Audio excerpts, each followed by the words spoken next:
আজ বানালাম স্পাইসি কোল্হাপুরি আলু। প্রথমে কোল্হাপুরি মশলা তৈরি করে নেব।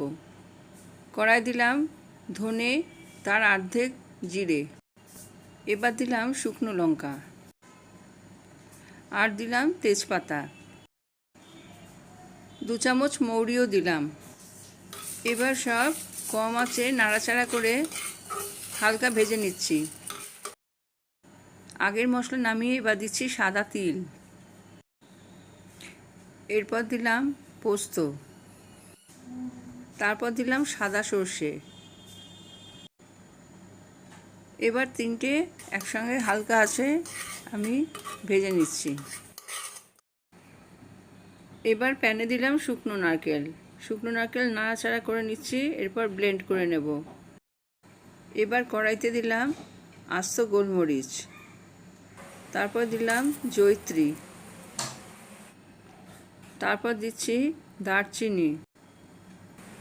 এবার 4টে ছোটো এলাচ দিলাম, একটা বড় এলাচও দিলাম।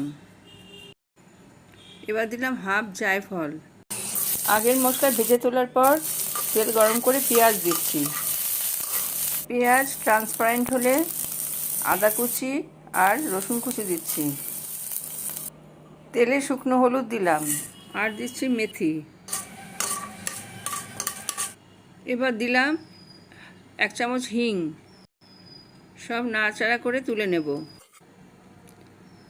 কাঁচা আলু কতগুলো নিয়েছি, এবার ওগুলোকে একটু কাঁটা দিয়ে ফুটো করে নিচ্ছি। প্রেসার কুকারে একটু নুন দিলাম, দিয়ে আমি আলুগুলো দিয়ে সিটি দিয়ে নেব। ভাজা নারকেল ব্লেন্ড করে নিয়েছি। প্রথমে দিলাম তিল, সাদা সর্ষে আর পোস্তর মিক্সচার, ভাজা তেজপাতা দিলাম। এবার দিচ্ছি ধনে, জিরে, মৌরি, শুকনো লঙ্কার মিক্সচারটা, হলুদ, মেথি আর হিংয়ের মিক্সচার দিলাম। ভাজা আদা, পেঁয়াজ, রসুনটা দিলাম। শুকনো হলুদটা একটু থেতো করে দিচ্ছি। গোটা গরম মশলা, জয়িত্রী, জায়ফল দিয়ে আমি মিক্সিতে ব্লেন্ড করে নিচ্ছি। সিদ্ধ আলু 2 ভাগ করে নিচ্ছি। আলুতে লবণ, হলুদ, লঙ্কার গুঁড়ো সব মাখিয়ে নিলাম। সব ভালো করে মেখে নিয়ে তেলের মধ্যে লাল করে ভেজে তুলব।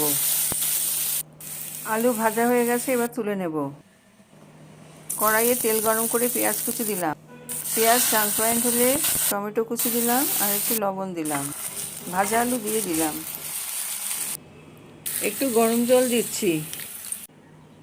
কোল্হাপুরি মশলা 3-4 চামচ দিয়ে দিলাম। তেঁতুলের কাঠ দিচ্ছি। অল্প একটু চিনি দিলাম। নামাবার আগে শুকনো নারকেল ভাজাটা ছড়িয়ে দিলাম। কড়াইয়ে অল্প ঘি দিলাম। হাফ টমেটো হালকা ভেজে নিচ্ছি। কোল্হাপুরি আলুর উপর টমেটো সাজিয়ে দিলাম। উপর থেকে ভাজা নারকেল কোড়া দিয়ে দিচ্ছি। আমার এই রেসিপি যদি আপনাদের ভালো লেগে থাকে, তাহলে এখনও যারা আমার চ্যানেলকে সাবস্ক্রাইব করেননি, তারা পরবর্তী আরও ভালো রেসিপি পাওয়ার জন্য আমার চ্যানেলকে সাবস্ক্রাইব করুন, লাইক করুন এবং শেয়ার করুন।